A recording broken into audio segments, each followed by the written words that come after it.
Now see energy density of a parallel plate capacitor. So just we have calculated, if there is a parallel plate capacitor and here these are the negative side and this distance is d and A is the area of plate. Energy stored is, that is U is equal to half Q square upon 2C. Just we have derived it here. We can write Q is equal to C into V. So here we can write U is equal to half C square V square upon C. This and cancel here. So we will be getting half CV square. So this is the formula for energy stored in parallel plate capacitor. Now we can calculate energy density of this capacitor. So energy density will be here if you are calculating. So energy density is equal to half CV square energy of capacitor divided by volume A into D. We know it C is equal to A epsilon by D for parallel plate capacitor having vacuum between the plates, and V is equal to, we can write E into D, that is electric field into distance. Now replace all these values, we will be getting here energy density is equal to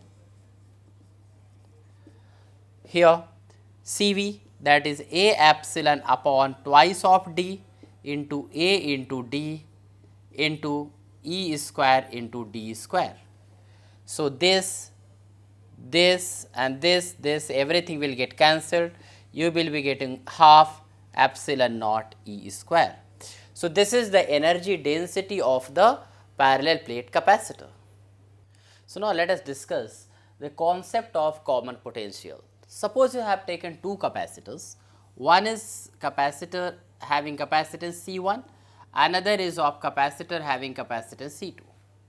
This is charged by using the battery of V1 volt and this is charged by using the battery of V2 volts.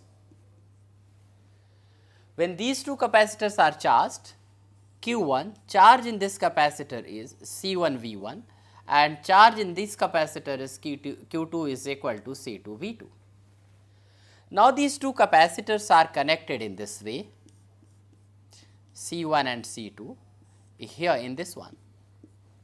So now these two capacitors share their charges until the potential of these two plates becomes equal. It means these positive plates will attain common potential, till that sharing of the charges takes place. Let common potential will be here V volt.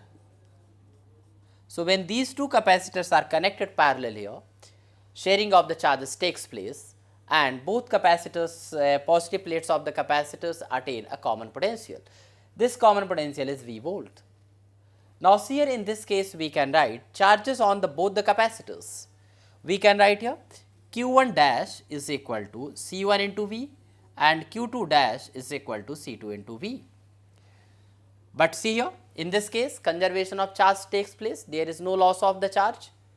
So we can write by using this conservation of charge concept here Q1 plus Q2 is equal to Q1 dash plus Q2 dash.